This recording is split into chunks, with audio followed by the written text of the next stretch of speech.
Every economic system must answer three questions.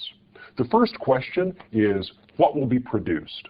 That is, what combination of goods and services is our economy going to make with its limited resources? What combination of cars and houses, medical care, and vacations are we going to produce? The second question is, how will these goods be produced? What production methods will be used? What way will labor and capital and resources be combined to produce the goods and services that satisfy our wants and needs? And the third question is, who gets the goods? That is, how is the output divided among the people in the economy, each of whom probably wants more? These are three questions that every economic system must answer. Well, let's consider the way that one extreme kind of economic system might answer these questions. My extreme example is going to be a system of pure laissez-faire. Laissez-faire is a French word that means let's do, or leave it alone. In a laissez-faire system, individuals are allowed to make decisions completely for themselves.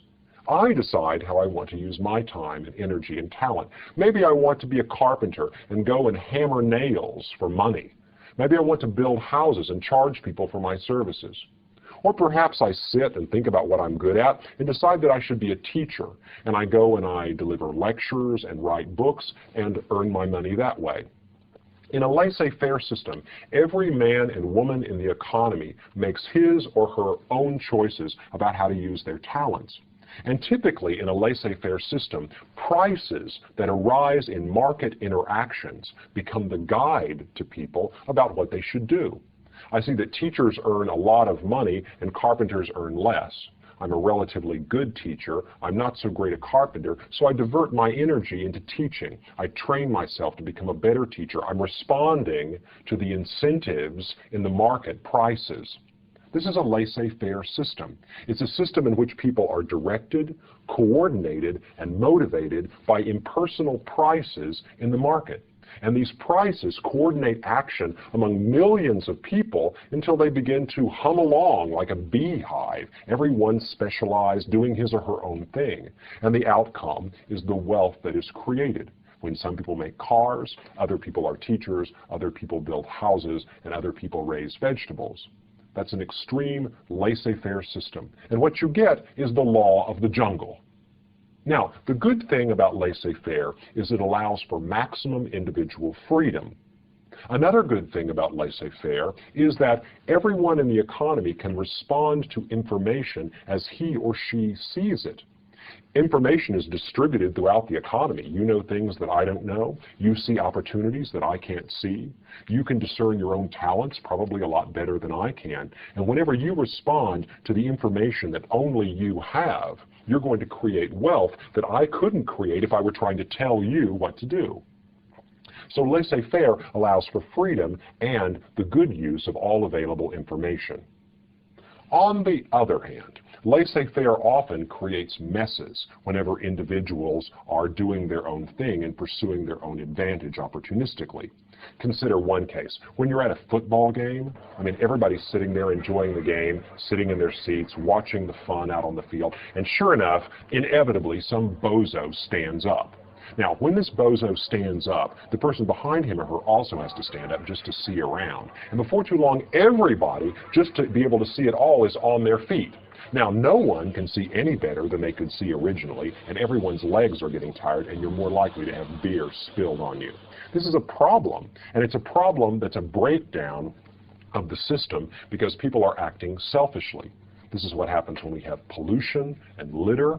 It's what happens when people decide not to get a flu shot. It's what happens when individuals impose costs on other people or make choices that don't consider others because there are no prices or other signals in the system to guide them. After all, if I had to pay every time I threw down trash, then that price would connect me to other people. But because I can do it thoughtlessly, we wind up with a lot more litter than we would otherwise get. Also, sometimes in laissez-faire systems, someone will amass a large amount of power because they own a lot of stuff, and they can start telling people what to do.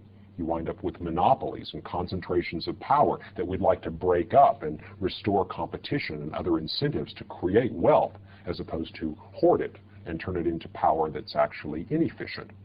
So there are all kinds of things that can go wrong with this view of the world in laissez-faire.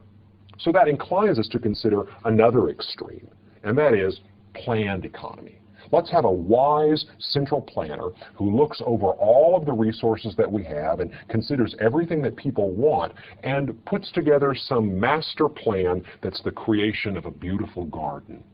You go and plant these flowers, you go and be a carpenter, you go and be a teacher, and we'll all trade and have a lot of wealth. Well, this view of the world is great because we'd like to believe that there is someone who has our best interests at heart, who sees the world clearly enough, who sees from 30,000 feet and can direct us in the creation of something better than whenever we're all doing our own thing. The problem with this view, however, is where does this central planner actually get the information that he or she needs to craft this perfect view of the world? How does he or she know what people really want and who's good at what? Not only that, but how does he or she actually get each individual to play their part in the system? How does the central planner get you to be a teacher and you to be a carpenter? What incentives and motivations are offered? Or does this become coercive? See, central planning seems to deny the possibility of a great amount of individual freedom.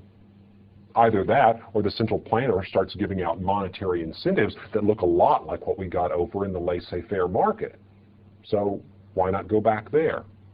The central planner doesn't get as much information as the individuals have over here in the jungle view of the world. The central planner, if the central planner could get that information, could craft a perfect view of the world. But even then, you got the problem of motivating people to play their part in this picture. Now, all that aside, you still got the problem that once somebody's got enough power to tell people what to do, how do we keep them from abusing that? Aren't people inclined to behave selfishly and opportunistically once they've got their finger on the switch?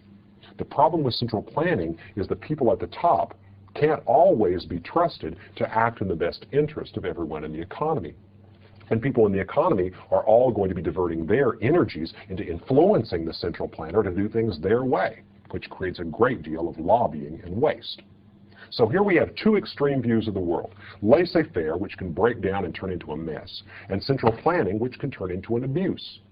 So, which outcome is better? Well, your answer to that question is probably going to depend on your politics and your philosophy.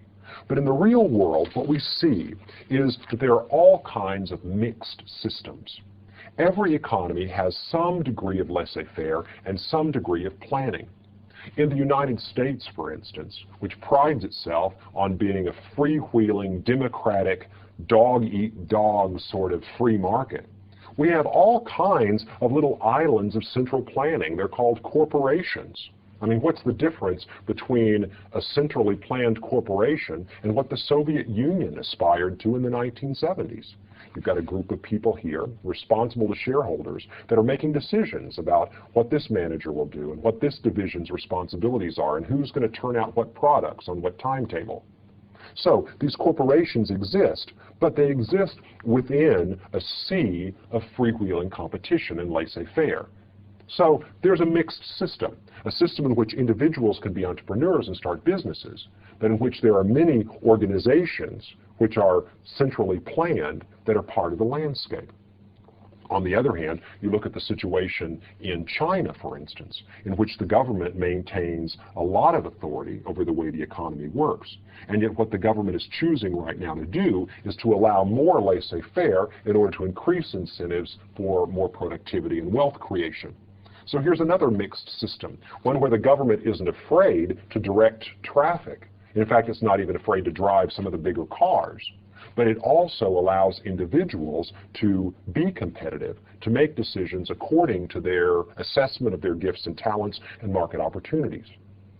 Every economy involves some mixture of these two extremes, laissez-faire and central planning.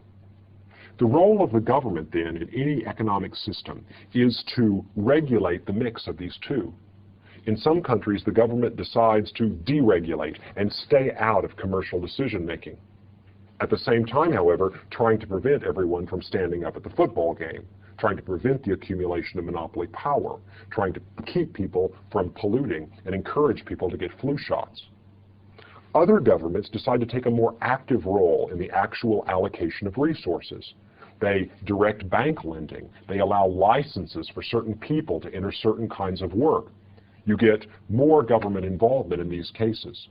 But every country and every economic system can be placed on a spectrum, somewhere between the jungle and the garden, somewhere between the freewheeling, freedom-loving, free market, laissez-faire view of the world, and between the view of the world in which some wise planner oversees and directs people so as to create the best possible outcome.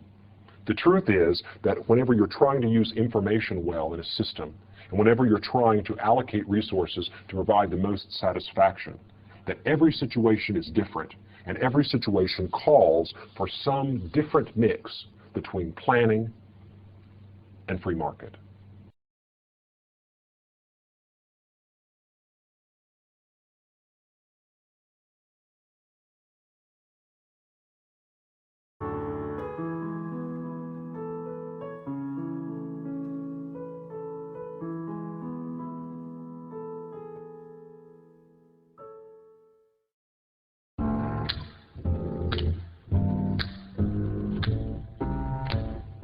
This is Adam Smith, the father of modern economics. Smith was born in 1723 in Kilcaldy, Scotland, and apart from being abducted by gypsies at the age of 3, led a relatively unremarkable childhood.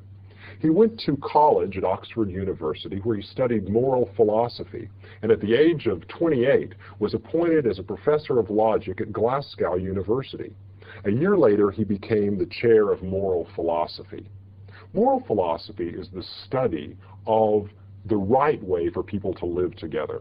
And the moral philosophers had an argument with that great philosopher Thomas Hobbes, who had written that people were basically inclined to savagery. And unless there was a strong authoritarian government that kept people in line, that life was inclined to be nasty, brutish, and short, as we lived out the law of the jungle. But Adam Smith disagreed with Thomas Hobbes, and the lectures that he gave at Glasgow University were compiled in 1759 into his first important book, The Theory of Moral Sentiments. Smith had a different view of human nature. He believed that we were hardwired to be compassionate and cooperative, that indeed there was a benevolent providence who guided us through the moral sentiments to get along with one another, to be trusting and cooperative, and that this nature was what made us capable of the production of great wealth. In this book, Smith argues that the foundations for civil society are our moral sentiments, our hardwiring towards respect for one another. Now, a few years later, in 1776, after Smith had moved to London, he published what has become his most important work, an inquiry into the nature and causes of the wealth of nations. In this book, Smith extends his view of human nature to become a foundation for a wealthy economy. Smith wrote this book about the time that the British Parliament was passing all kinds of laws to impede trade among countries. It was the aim of England to get more of its own industries exporting. This is a philosophy called mercantilism that believes that exports are good because they bring in money from abroad, whereas imports are bad. Smith disagreed completely. He said, look, the aim is not to pile up our coffers with foreign money. The aim is to have a good standard of living, and that England should be as mindful of its consumers who could enjoy inexpensive imports and increase their standard of living as it is concerned about its producers making a lot of money. In this book, Smith lays out a view of how the market works. It is his belief that individuals, by pursuing their own self-interest, are led as if by an invisible hand to create an economy that is wealthy and productive. In fact, Smith argues that we more often create wealth by following self-interest, that is, responding to our own assessment of our talents and our opportunities for making money, than when we intentionally try to do something good for the economy. Consider a passage from this important book, a passage that's often quoted to explain the way wealth is created. It is not from the benevolence of the butcher, the brewer, or the baker that we expect our dinner, but from their regard to their own interest. Every individual neither intends to promote the public interest nor knows how much he is promoting it. He intends only his own gain, and he is in this, as in many other cases, led by an invisible hand to promote an end which was no part of his intention. Nor is it always the worse for society that it was no part of it. By pursuing his own interest, he frequently promotes that of the society more effectually than when he really intends to promote it. That is, if you want to create a wealthy country, that is, if you want to have a commonwealth, the best thing Smith argues is to assess what it is that you're good at and look in the economy at where it is that you can make a profit. Because as individuals make profit, they're adding profit for society as a whole. Now, remember, Smith wasn't saying that we should all be selfish. Self-interest and selfishness are two subtly different things. Smith believed that we would be pursuing profit and commercial gain in the context of a society in which people had moral sentiments. That is, respect for one another, respect for property rights, respect for the law, respect for telling the truth, and the accurate representation of their goods and services. If people were basically ethical and compassionate and collegial, then the pursuit of self-interest was the most effective way to make the country rich. Smith, on his travels in England, observed an instance in which he saw the benefits of the market economy.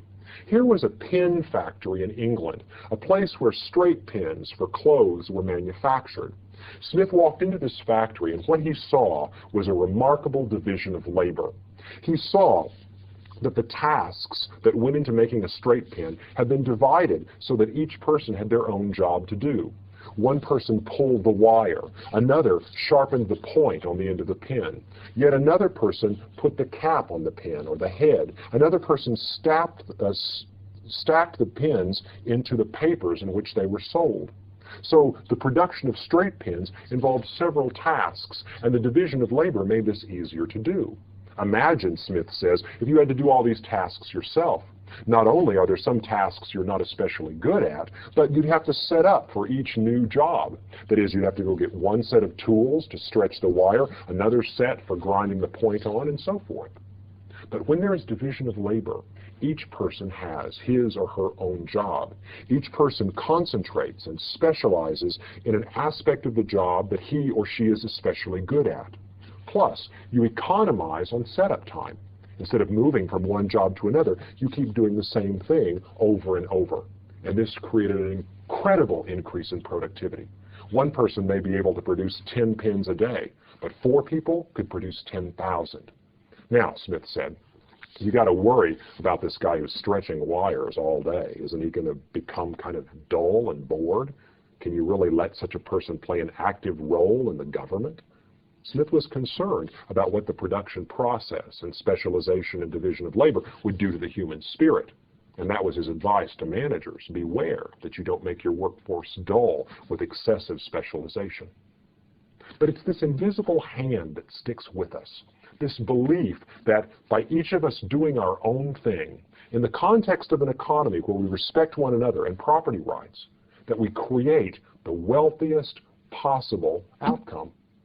Now, Smith was concerned about cases like pollution, where people were doing what they thought was good, but at the same time imposing costs on other people. He was concerned about monopolies, where a concentration of economic power could lead to inefficiency. He was concerned about cases where one person knew more about the good being traded than the other person, so that trust could break down and people behaved defensively. He was also concerned about the poor and how the market didn't always provide for them.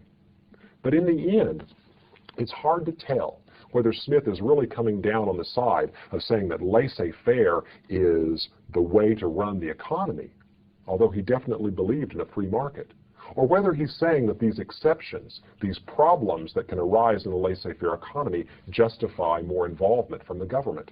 You can read the books either way. Either Smith was a free marketeer, or he was a careful apologist for the role of the government in the economy. Whichever way you look at it, it's hard to forget that individuals pursuing self-interest, creating something of great wealth, That metaphor sticks with you.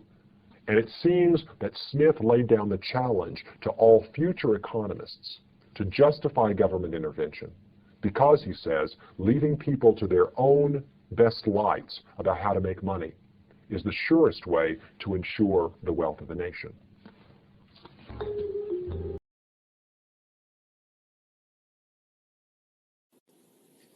Now let's look at how economists think and what the economic way of thinking is and how we might attack answering the questions that are posed to economists. Well, economists in general use assumptions to simplify the world.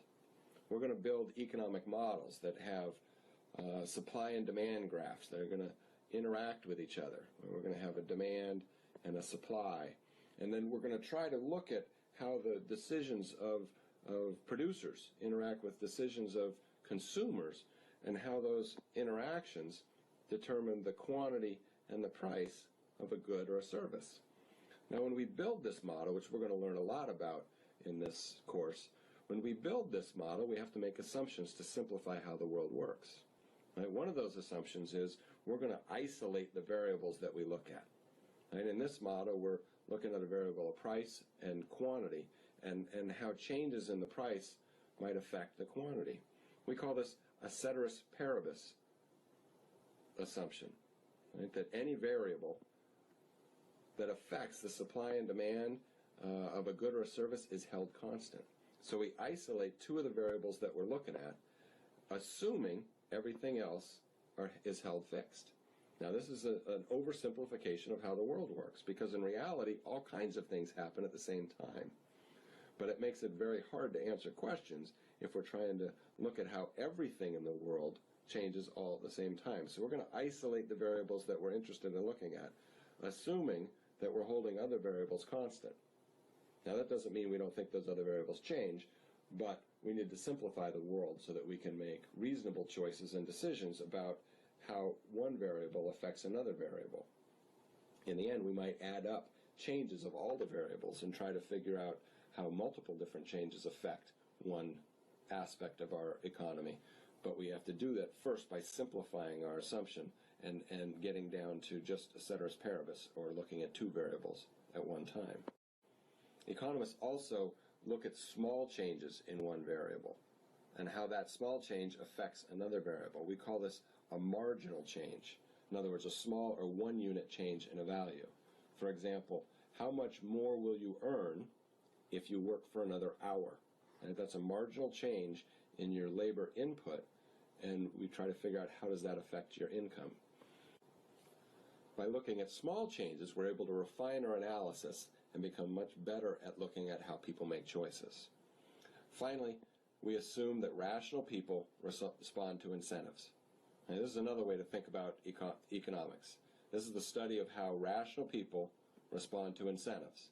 And we think it'd be foolish to think that rational people wouldn't respond to incentives. This is one of the key assumptions of most economic analysis, right? That people act in their own self-interest. Now let's look at how this economic way of thinking might end that we would be posed. Again, let's look at the congestion problem. We're assuming, as an economist, how are we going to approach the problem of traffic congestion? Each driver slows down other drivers, but each driver ignores the costs that they're imposing on these other drivers. When I get on the freeway, I am slowing everybody else down. But I ignore how my entering the freeway slows everybody else down because it's not a cost that I have to incur.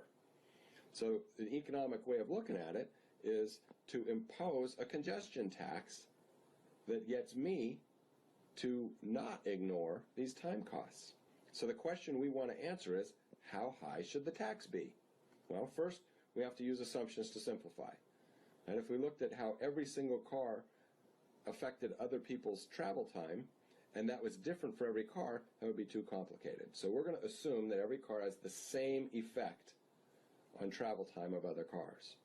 And so this is an assumption we're making to simplify our analysis. Now, we're also going to isolate the variables we're looking at.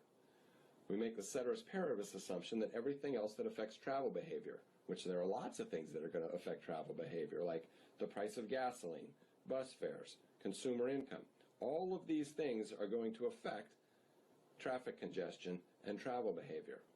But if I were to look at both the effect of one car entering the freeway and price of gasoline, bus fare, and consumer income, the analysis would get too cumbersome and too hard to tease out the effect of the one driver. So we're going to assume that all these things remain fixed. Right? So we make an assumption to simplify the world. One of those assumptions is that every car that enters the freeway affects other people's travel time the same. We also assume that other variables that affect travel behavior are held fixed. And then we're going to think at the margin. What's the effect of one car going on the highway? Okay, so if the marginal driver, or if one car enters the highway, and there are 900 other commuters on the highway, how does that one car affect those 900 commuters? Let's assume that it causes those 900 drivers to add another 2 seconds to their highway time. Now this doesn't seem like very much, 2 seconds added to highway time. But if we add that up across 900 cars, that's an additional 30 minutes that everybody on the highway has to add to their day. Not total 30 minutes to each driver, but adding 2 seconds to each driver adds 30 minutes of total travel time for the commuters on the highway. So if the value of time, suppose that the value of time is $16 per hour, then the appropriate congestion tax would be $8.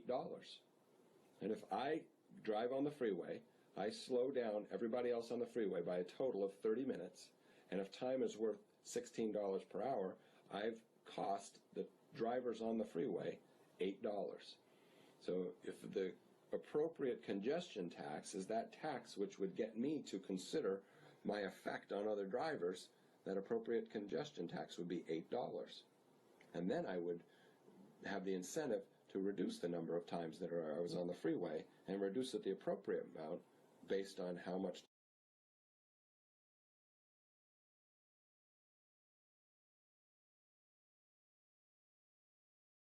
First, let's talk about macroeconomics. Macroeconomics is the study of a nation's economy as a whole, the entire economy.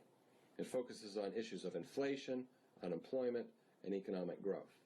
So macroeconomic questions are ones that look at what's the unemployment rate in the entire U.S. economy, or what's the inflation rate in the Japanese economy. The key is it's a nation's economy as a whole.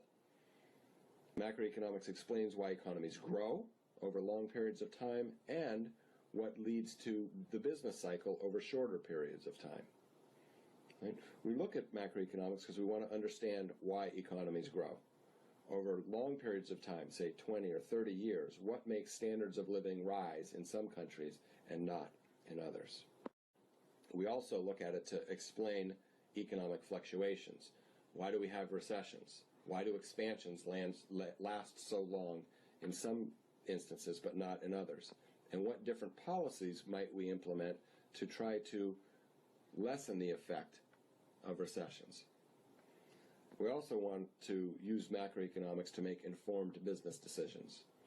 If you are a business manager and you're trying to look at what the interest rate is, or what's going to be the future of your labor costs, what's the future inflation rate, or what's going to be the impact of a given macroeconomic policy on interest rates or inflation, you're going to want to understand how macroeconomics works. The other subdiscipline of economics is called microeconomics. Well, microeconomics is the study of choices made by households, firms, and the government, and how these choices affect specific markets for goods and services. So where macroeconomics looks at the entire economy of a nation, microeconomics looks at one market, say the market for corn, or the market for gasoline, or the market for labor, and how the choices that households, firms, and governments make affect those markets for goods and services. Right, we're going to try to understand microeconomics so that we can understand how markets work and how we can predict the changes in markets due to changes in the government or the firms or how households make choices. We also want to understand microeconomics because we want to help ourselves make personal and managerial decisions. On a personal level, we use economic analysis to decide how to spend our time, what career we want to work in, and how much to spend and how much to save when we earn money. Managers use it to try to figure out how to produce goods and services, how much to produce, and how much to charge for the goods and services that they produce. And finally, we look at microeconomics because we want to evaluate public policies. When we look at how the government interacts with the market economy, we want to be able to determine whether it was a good decision or a good policy that was implemented, and we need to understand microeconomics to be able.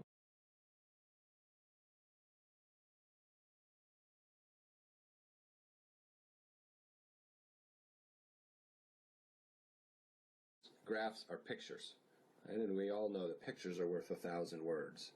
It's much more efficient, much easier to understand how different variables interact with each other and how models work when we're comfortable with graphs. So we're going to look at a lot of graphs, and we're going to look at percentage changes of a lot of variables. So in this section, we're going to try to look at some tools and some graphs that you're going to want to be comfortable with. Now, there are lots of different types of graphs. Suppose we're trying to graph a single variable. Well, we could do that in many ways. One, we could look at a pie chart. Pie charts look at one variable and how it might be split up or distributed between different types of that variable. In this example, we're looking at the types of recorded music sold in the United States. This is from 2004. Right? So it could be rock and roll, rap or hip hop, and in this pie chart, we can see that rock and roll was 24% of recorded music sold in the United States in 2004. Country was 13%. And so one way of looking at a single variable and finding out information about it is from a pie chart. Another way is looking at a bar graph. A bar graph would compare a variable and different types of that variable by looking at the height of those bars. Here we're looking at U.S. export sales of copyrighted products. And so this bar over here is the amount of newspapers, books, and periodicals that were sold in 2002 as U.S. export sales. So if we want to compare this bar to this bar, which is computer software, we can see that there was far more computer software exported from the United States than there were newspaper, books, and periodicals. Another way of looking at a single variable is a time series graph. Here we're looking at total industry sales of some industry over time, and we can look at time on the horizontal axis, and we can see how that variable changed over time by looking at the time series graph. Now, it's important to understand how these graphs look. In fact, this graph is the same graph as this graph. The difference is the scale of the vertical axis. You can notice the one here on the left goes from 0 to $14 billion. In this one, there's a truncation in the axis. The vertical axis goes basically from 10 to 14. So it looks like this variable goes up and down more than this variable, but in fact they're the same variable, they just have a different scale. So when you're looking at a graph, and particularly a time series graph, you want to look at what the scale of the vertical axis is. Now, a lot of what we look at in economics are two variable graphs. Right? So there are several variables of the basic elements of a two variable graph. And any point on a two variable graph represents a combination of these two variables. We have the horizontal axis, also known as the x-axis, and we have the vertical axis, also known as the y-axis. The distance along the horizontal axis represents some amount of a variable, whichever variable is being plotted along the horizontal axis. The distance up along the vertical axis represents some amount of another variable, that variable which is on the vertical axis. So if we look at this point A, we can say at point A, this is a representation of 10 units of whatever's on the horizontal axis and 13 units of whatever's on the vertical axis. And one of the large or most prevalent graphs we're going to look in economics is supply and demand. In supply and demand, we generally have the quantity of a good or a service on the horizontal axis and the price of a good or service on the vertical axis. So in this graph, if those were the variables, then the point A would represent a quantity of 10 units and a price of 13 units. Now, any other point on this graph will represent some different combination. Suppose we looked at another point on the graph right here. Well, this would represent some amount of the variable on the horizontal axis, and here we're looking at quantity if this is a supply and demand graph, and some other amount of the variable on the vertical axis. And again, here we're looking at the price level. And what we would know about this point is there's a lower price and a lower quantity. So any point anywhere on this graph is going to represent some combination of quantity and price.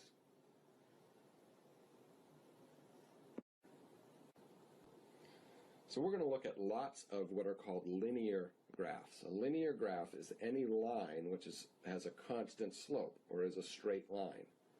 In this graph, we're looking at the relationship between the hours worked per week and the income earned per week. Now, there's a number of things that you should notice about this type of a graph. Well, first of all, this is a positive relationship, meaning an increase in the hours worked increases your income. You know that because this graph points upward. And if we compared point B to point C, at point C there are more hours worked than at point B, and there's more income earned than there is at point B. Right? This is up and has an upward sloping curve. Now, the slope of a curve is very important to understand. The slope of a curve tells you what the relationship between the variable on the horizontal axis and the variable on the vertical axis is. And one way to think about the slope of a curve is to look at the formula, which is the rise over the run when looking at two different points on that curve. Well, what's the rise? Suppose I'm going from point B to point C. The rise is how much you've gone up, or how much higher is point C. Well, we can look at that. It's 80 units of whatever's on the vertical axis. It's 200 minus 120. So the rise is going to be equal to 80. The run is the change of the horizontal axis, or how much you've moved horizontally. Right? So the rise is the vertical change. The run is the horizontal change. So when I move from point B to point C, I go from 10 to 20. So the run is the change, or 20 minus 10, or 10 units of what's on the horizontal axis. So when I calculate the slope, I can look at the rise divided by the run, and that gives me 80 over 10, or 8. So the slope is the change in the variable on the vertical axis divided by the change in the variable on the horizontal axis. And if we're graphing two variables, we can either have a positive relationship or a negative relationship. The positive relationship means that the two variables move in the same direction, like we saw in our last graph, and we would have an upward sloping curve. A negative relationship is one in which the two variables move in the opposite directions. And so we would have a downward sloping curve, because when one variable goes up, the other variable goes down. Another thing we want to know about curves and graphs is what makes the curves shift versus what means a movement along a curve. Now, there's a pretty simple rule of thumb when looking at this, and it's going to be very important for you to understand it and remember it as we move through the course. There are two variables in this graph. Everything else is held constant. Right? The hours worked per week and income per week. Those are the two variables that we're looking at when we look at this curve. If either of those variables changes, we have a movement along the curve. So if we are at point B and we decide to work more hours, that would be represented by a movement along the curve to point C. And what we would see is income per week would rise. But it rose because we decided to work more hours. Now, if something else changes, for example, suppose your allowance were to change, or the amount of money you get even if you don't work any hours, right? That's the vertical intercept. It's the value of income for 0 hours worked. That's what we call the vertical intercept. Now, if that changes, so suppose instead of getting $40 even if you don't work, it moves up to $90 even if you don't work. Well, that means your income rises even if hours worked per week doesn't change. Well, that can only happen if the curve shifts. So if a variable on one of the axes changes, you move along the curve. If another variable that impacts income changes, then you have to shift the curve. And if we wanted to graph a negative relationship as we saw, this would be the two variables moving in the opposite direction. Then we would have a downward sloping curve, and the result of that is a negative slope. We can also look at nonlinear relationships. Linear relationship was that straight line curve. Well, this is not a straight line, it's a curved curve. This is what's called a nonlinear relationship. This happens when, suppose we look at the amount of time you study for an exam and the points on exam that you earn on the exam. Well, the first couple hours that you spend studying for an exam have a significant impact on the number of points you earn. So if you decide to study a second hour instead of 1 hour, it's going to increase your production, or the points on your exam, by 4 points. Well, once you've already studied for 8 hours, you've already learned a good deal of the subject, and if you increase another hour, then the impact on your points might not be as large as it was for the first couple of hours. This would be a nonlinear curve, because the effect of study time on points is not constant as you increase your study time. And finally, we want to be very adept at computing percentage changes. Right? So when we look at two variables, or one variable and two values of that variable, if we want to calculate the percentage change, we need to look at the new value of a variable minus its initial value. An example we might look at is the price of a good or a service. So suppose we have the price in 2010 and the price in 2011. And we want to look at the percentage change of those prices. Well, the initial value of the price is 2010, so it's going to go into the formula here and here. And the new value of the variable is the price in 2011, and you plug that in here. So to compute the percentage change in the price of a good or a service from 2010 to 2011, you take the price from 2010 and put it in where the initial values go. And you take the price of 2011, you put it in where the new value goes. So you have the change in the price, or the change in the variable, divided by the initial value of that variable, and you multiply it times 100 to get it to be a percentage change. You're also going to want to be very good at using equations to compute missing values. Remember, when we looked at the slope of the curve for hours worked and income, the slope was equal to the change in income divided by the change in work hours. Now suppose you don't know the change in income, but you do know work hours and slope. Well, since we know this equation is correct, we can alter and solve for one of the other variables as long as we know two of them. So suppose we look at this first equation and we multiply both sides by the change in work hours. Well, if that's the case, then the change in work hours on the right-hand side will cancel each other out, and we'll have it left on the left-hand side, and we get an equation that looks like this. The change in work hours times the slope is equal to the change in income. So if you have an equation with three variables in it, and you know any two of them, you can solve for the third by looking at straightforward algebra to solve for the variable that you don't know.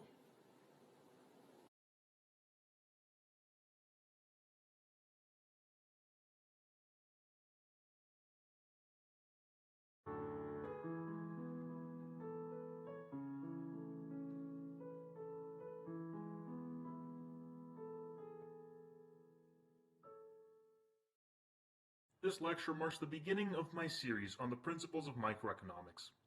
I will be introducing the concept of microeconomics and economics in general in order to give you a better idea of what exactly it is that we're trying to do when we analyze graphs, make predictions, etc. The syllabus for this lecture includes defining what exactly economics is, asking the basic economic questions, defining a new way of thinking, and taking a look at economics as a social science and a policy tool. Once you complete this lecture, I hope that you understand what economics is and why it is essential that everyone gain a basic understanding of how the economy works.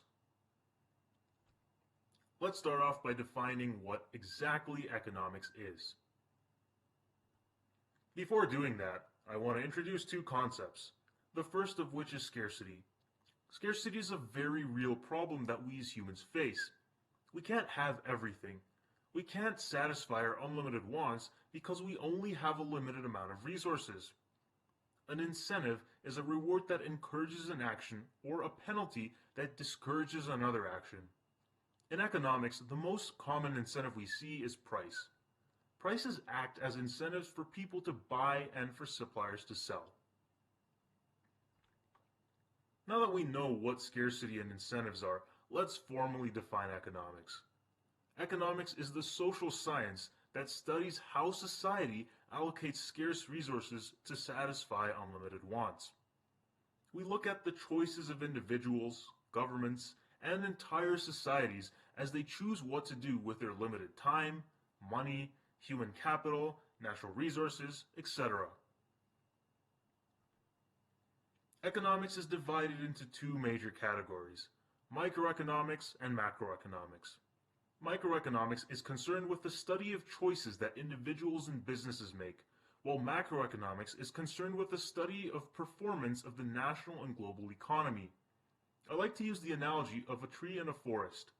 A tree is an individual entity. If we study this tree, we are looking at a very small part of an entire forest. When we look at the entire forest, we take into account all the trees in the forest. We look at things in aggregates. The single tree is analogous to microeconomics, and the forest is analogous to macroeconomics.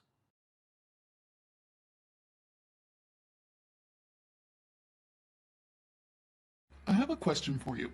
If economics is simply an issue of examining how people choose to use this many resources to satisfy this many wants, why do we have both macroeconomics and microeconomics?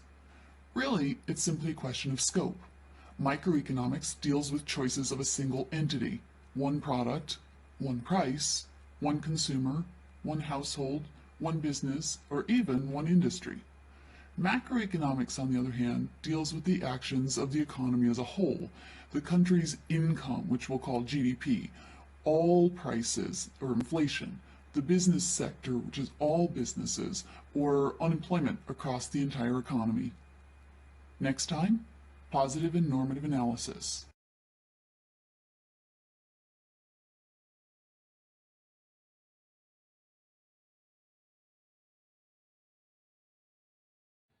Let's talk about the basic foundation of economics. What economics is, what's involved with it, and what the basic economic problem is. The word economy comes from two Greek words, one meaning house and the other meaning distribute. It was first used to describe the management of a household, but by the mid-1700s, it came to describe the management of the resources of a country. Now, the basic economic problem that we're concerned about is this. Needs and wants are unlimited, but resources are scarce. What are resources? Resources are otherwise known as the factors of production, and they include land, labor, capital, and entrepreneurship. Everything it takes to produce the stuff that you and I buy on a regular basis in our economy. So let's get back to this word scarcity. What does it really mean when a resource is scarce? Scarcity in general terms means that the demand for something is much greater than the supply, or there is not enough money to buy it. The exact definition in economics is that there are insufficient resources to satisfy everyone's needs and wants. And whether you're talking about oil, from which we get the gasoline that powers most of our cars, or corn, even seats in a movie theater, there isn't enough for everyone to get what they want at a zero price. You know something is scarce if you try to offer it for free and you don't have enough of it for everyone who stands in line to get it. So how does a society decide who gets what? Well, producers charge a price for it. That way, whoever values it the most will pay the most for it. This is how scarce resources are allocated, or divided up and distributed efficiently in our economy.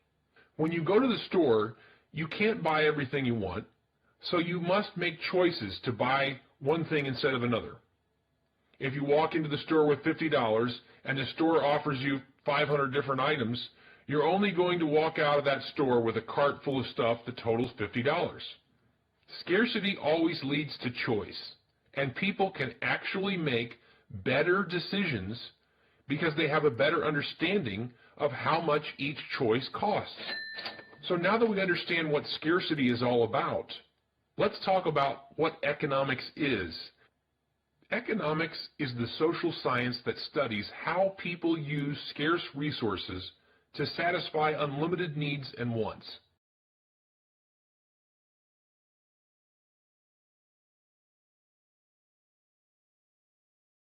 Greek words, one meaning house and the other meaning distribute. It was first used to describe the management of a household, but by the mid-1700s, it came to describe the management of the resources of a country. Now, the basic economic problem that we're concerned about is this: needs and wants are unlimited, but resources are scarce. What are resources? Resources are otherwise known as the factors of production, and they include land, labor, capital, and entrepreneurship. Everything it takes to produce the stuff that you and I buy on a regular basis in our economy. So let's get back to this word scarcity. What does it really mean when a resource is scarce? Scarcity in general terms means that the demand for something is much greater than the supply, or there is not enough money to buy it. The exact definition in economics is that there are insufficient resources to satisfy everyone's needs and wants. And whether you're talking about oil, from which we get the gasoline that powers most of our cars, or corn, even seats in a movie theater, there isn't enough for everyone to get what they want at a zero price. You know something is scarce if you try to offer it for free and you don't have enough of it for everyone who stands in line to get it. So how does a society decide who gets what? Well, producers charge a price for it. That way, whoever values it the most will pay the most for it. This is how scarce resources are allocated, or divided up and distributed efficiently in our economy. When you go to the store, you can't buy everything you want, so you must make choices to buy one thing instead of another. If you walk into the store with $50 and the store offers you 500 different items, you're only going to walk out of that store with a cart full of stuff that totals $50. Scarcity always leads to choice, and people can actually make better decisions because they have a better understanding of how much each choice costs. So now that we understand what scarcity is all about, let's talk about what economics is. Economics is the social science that studies how people use scarce resources to satisfy unlimited needs and wants.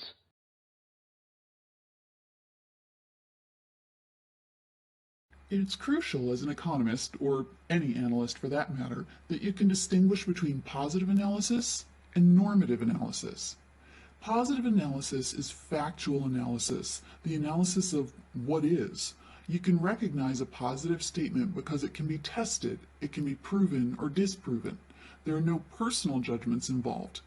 For example, I could tell you that it's 72 degrees outside today, and you could verify that my statement is true or untrue. Normative analysis, on the other hand, is opinion-based analysis, the analysis of what should be or ought to be. You can recognize a normative statement because it involves personal judgment and ideals. It cannot be proven or disproven. What if I tell you that orange is better than red?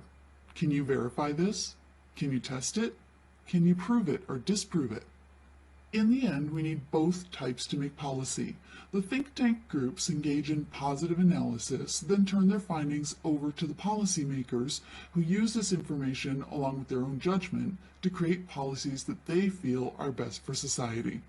If you happen to disagree with their policies, then you can vote for someone else. Take a look at a headline from today's news.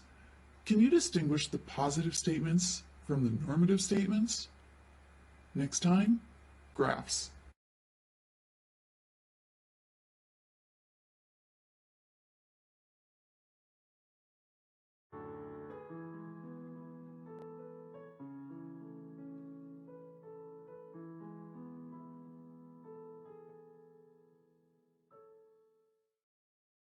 Let's move on and talk about the three basic questions that economics tries to answer. Goods and services are objects that people value and produce to satisfy wants. What is produced varies across countries and changes over time. It really depends on what people want or need. How to produce is determined by the technologies and resources available. The basic resources, or factors of production as we will now refer to them as, are land, labor, capital, and entrepreneurship. Land refers to all natural resources.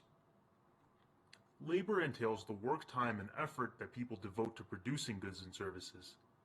The quality of this labor depends on human capital, the knowledge and skills people obtain from education, training, and experience. Capital includes the tools, machines, and buildings that are used to produce goods.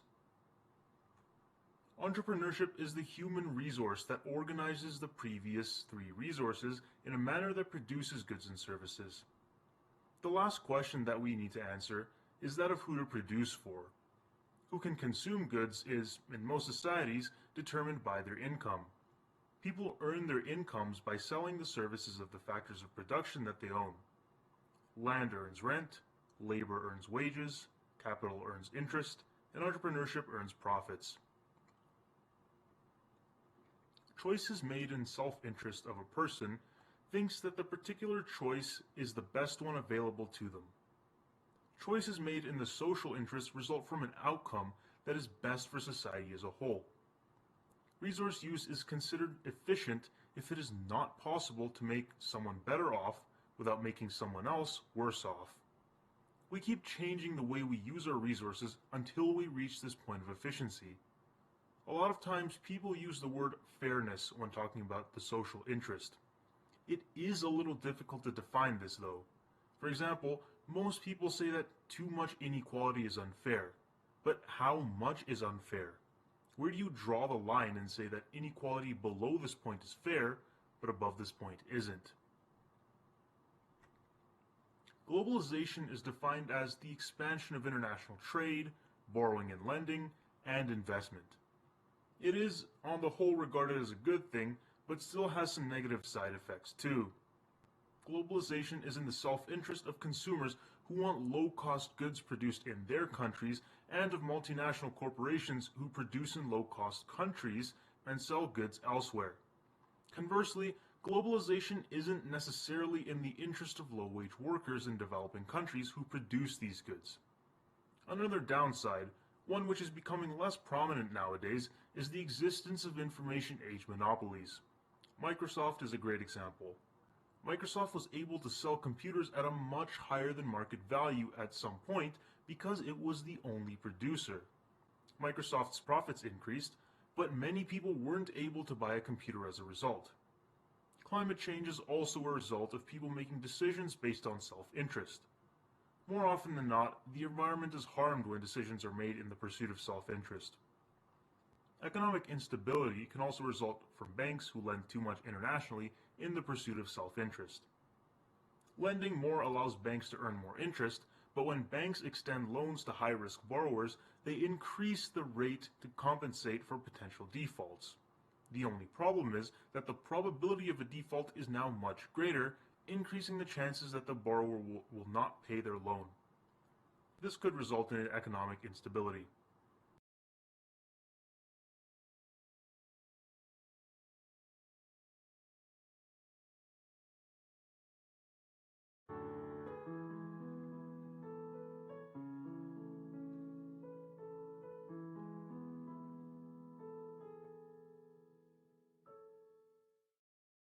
This lecture marks the beginning of my series on the principles of microeconomics.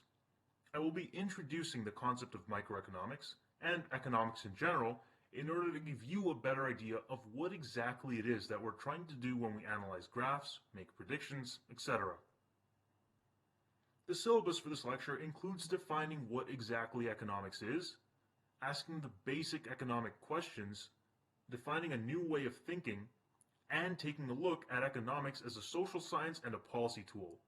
Once you complete this lecture, I hope that you understand what economics is and why it is essential that everyone gain a basic understanding of how the economy works. Let's start off by defining what exactly economics is. Before doing that, I want to introduce two concepts, the first of which is scarcity. Scarcity is a very real problem that we as humans face. We can't have everything. We can't satisfy our unlimited wants because we only have a limited amount of resources. An incentive is a reward that encourages an action or a penalty that discourages another action. In economics, the most common incentive we see is price. Prices act as incentives for people to buy and for suppliers to sell. Now that we know what scarcity and incentives are, let's formally define economics. Economics is the social science that studies how society allocates scarce resources to satisfy unlimited wants. We look at the choices of individuals, governments, and entire societies as they choose what to do with their limited time, money, human capital, natural resources, etc.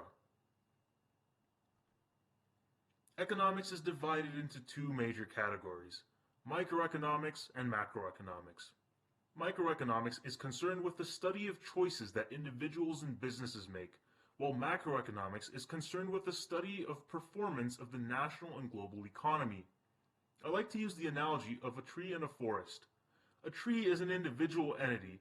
If we study this tree, we are looking at a very small part of an entire forest. When we look at the entire forest, we take into account all the trees in the forest. We look at things in aggregates. The single tree is analogous to microeconomics, and the forest is analogous to macroeconomics.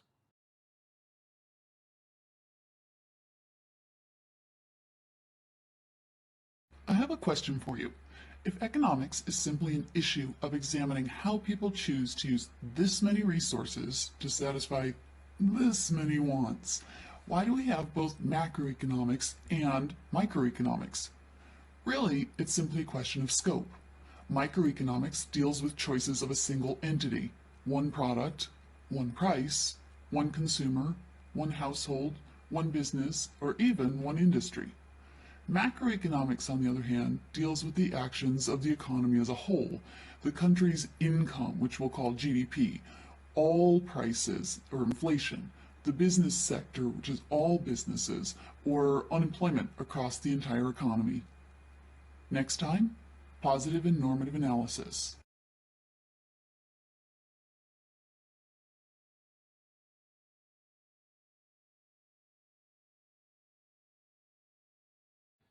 Let's talk about the basic foundation of economics. What economics is, what's involved with it, and what the basic economic problem is. The word economy comes from two Greek words, one meaning house and the other meaning distribute. It was first used to describe the management of a household, but by the mid-1700s, it came to describe the management of the resources of a country. Now, the basic economic problem that we're concerned about is this. Needs and wants are unlimited, but resources are scarce. What are resources?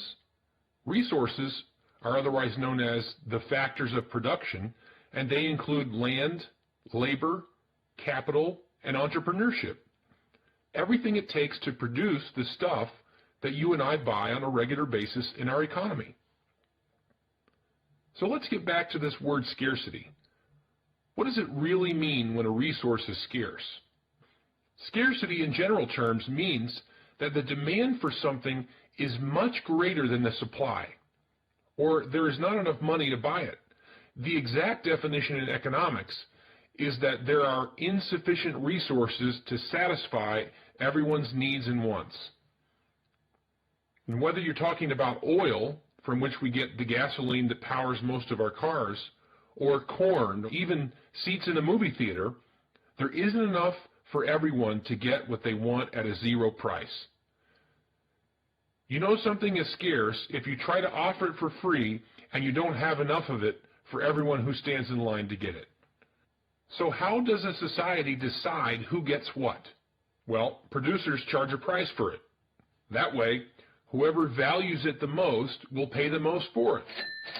This is how scarce resources are allocated or divided up and distributed efficiently in our economy. When you go to the store, you can't buy everything you want, so you must make choices to buy one thing instead of another. If you walk into the store with $50 and the store offers you 500 different items, you're only going to walk out of that store with a cart full of stuff that totals $50.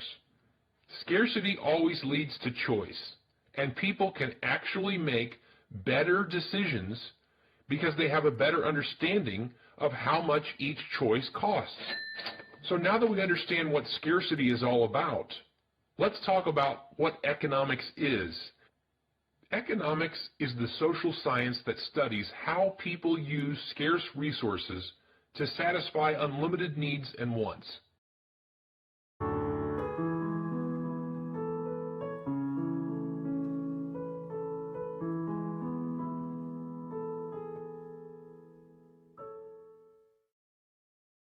Economists use graphs to represent a lot of their analysis. So we'll take a while here to review how graphs work and see how we'll be applying them throughout the lessons. You're familiar with graphs like pie charts, which show you how one sum can be divided up into its parts. You're also familiar with bar charts that show you how a sum changes over time or can be divided up also into its parts. In economics, we're going to use graphs in two-dimensional space, and these graphs usually represent relationships between two variables, or in some cases, relationships among three variables. What we'll do in this lesson is show you how those graphs work and prepare you for tools that we'll be using in other lessons. Let's start by having a look at the two-dimensional graph space. We have a vertical axis along which we measure the quantity of one variable, and a horizontal axis along which we measure the quantity of another variable. And usually these two variables are related in some way that the economist finds interesting. Let's look at an example of information that we represent in this two-dimensional space. Suppose we want to graph the relationship between two variables, consumption and household income.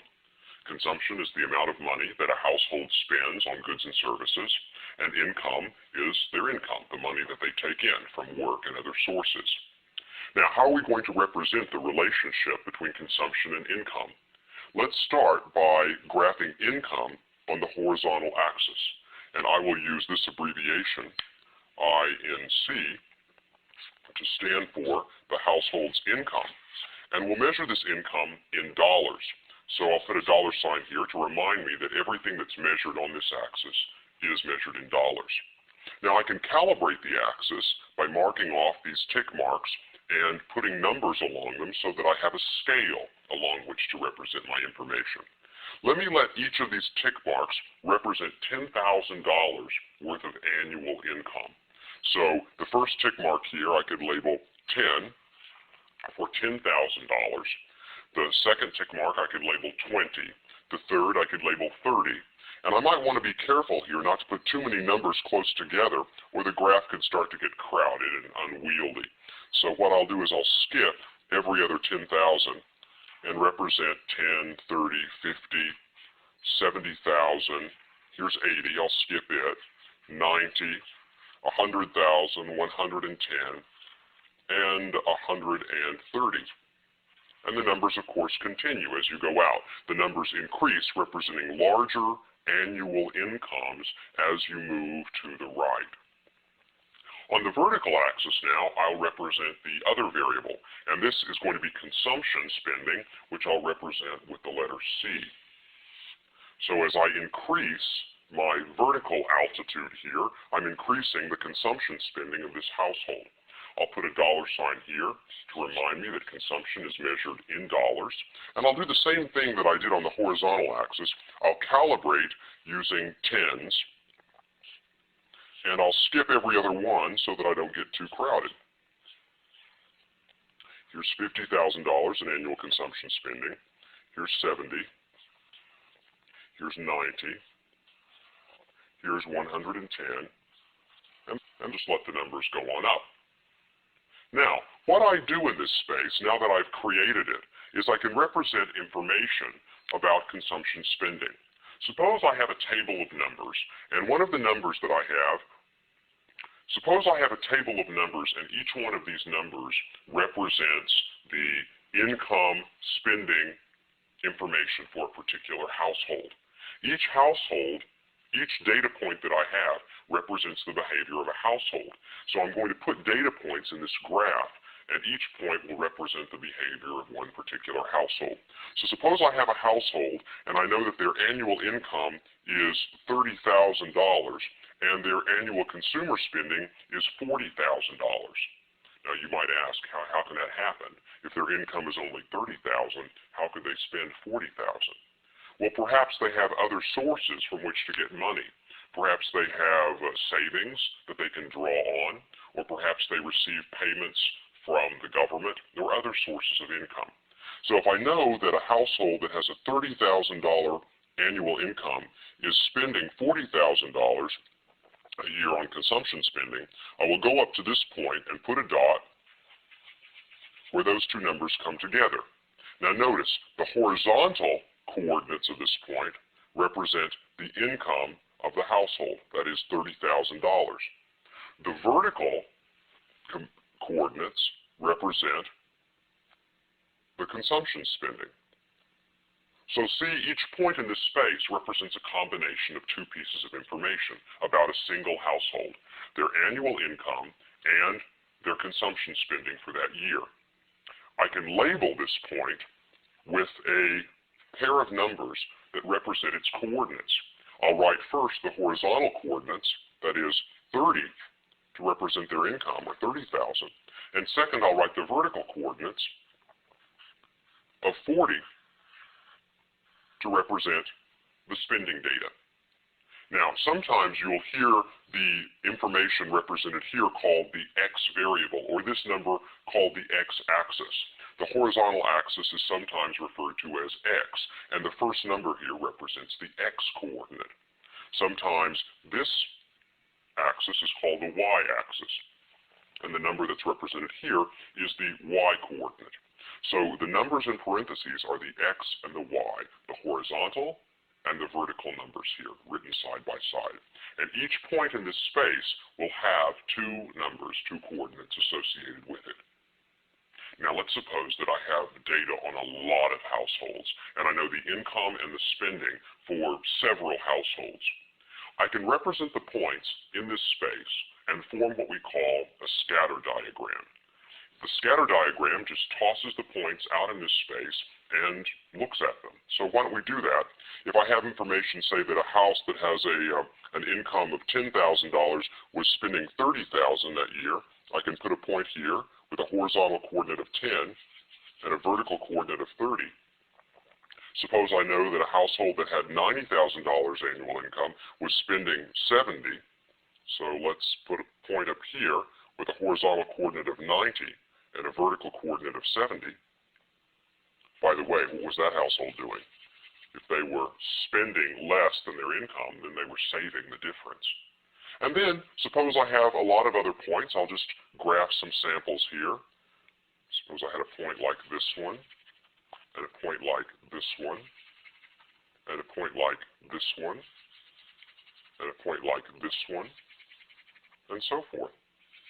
Each point represents a combination of income and spending for one particular household.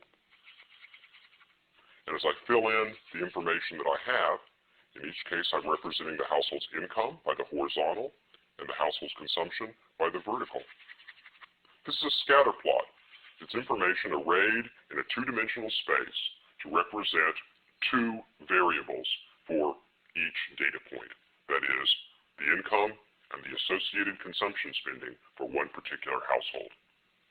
Now, once you've got a scatter plot like this, the next thing that you're tempted to do is to fit a line to that information to notice the general relationship between the two variables.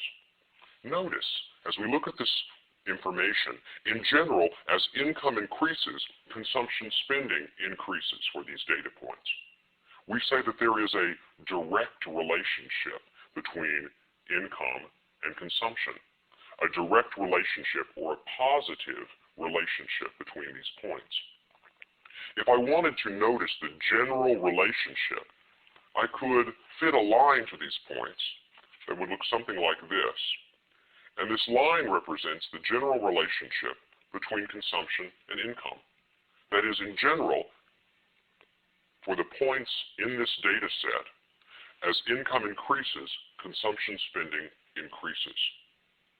The thing that's important to notice here is because of the direct relationship, the line that passes through these points has a positive slope.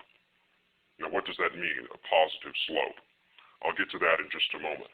But I want to stop here and make the point that in economics, one of the first things that we do is we notice general relationships between data points. We notice, for example, that when income increases, consumption increases, we observe a positive or a direct relationship among the points.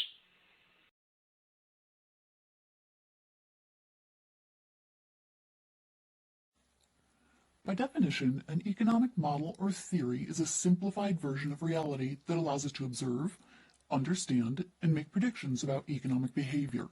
Well, what does this mean? How does it apply to us, and why do we need to simplify reality? When I ask the question, how much realism do we want in a model, most students will respond as much as possible, or 100%. But is this true? Is more realism always preferred? Let me give you an example. Suppose that it's the end of the semester, and to celebrate, I'll be having a big party at my house. You're invited, but how will you get there? You need some kind of directions, probably a map, right? Well, how much realism do you want your map to have? 100%? Stop for a moment and think what 100% realism would mean. In your map, 1 mile would equal 1 mile. Where would you possibly put it? Okay, so maybe not full scale, but surely we want as much realism as possible, right? Again, think about what this means. Your map would show every rock, every pothole, every blade of grass. Well, okay, we probably don't need or want 100% realism. Not only is it cumbersome, but the minor details tend to get in the way, distracting us from our end goal. Was that the 17th cow or the 19th cow? So, if you want to focus on the end goal, getting to the party, what level of detail do you really need? If you're like me, you're probably interested in the major cross streets closest to your destination and perhaps some general directions and major landmarks along the way. Perhaps as you near your destination or end goal, you'd want a bit more detail. It's the third cross street, fourth house on the right, that kind of thing. But again, 100% detail or realism is neither necessary nor desired. So back to the question, how much realism do you want in your model? The answer to this question is rather nonspecific. Enough. We want enough realism to allow us to achieve our end goal, to reach our destination. How do I know if there's enough? How do I determine if my model is good? Well, if my model, my simplified version of reality, is a good one, then it helps me to observe, understand, and make predictions about my topic. In the case of the map was good, that is, I have sufficient detail if I successfully achieve my end goal, if I reach the party. At various points this semester you may ask me, but in the real world, isn't it the case that, fill in the blank? Often, my response to you will be to bear in mind that we are dealing with a model, a simplified version of reality. Is it perfectly realistic? No. Does it allow us to observe, understand, and make predictions about economic behavior? You bet. The models we'll use this semester may be in the form of verbal statements or tables of data or graphs or mathematical equations. In episode number 6, I'll give a brief review of graphs before we move on to setting up a model that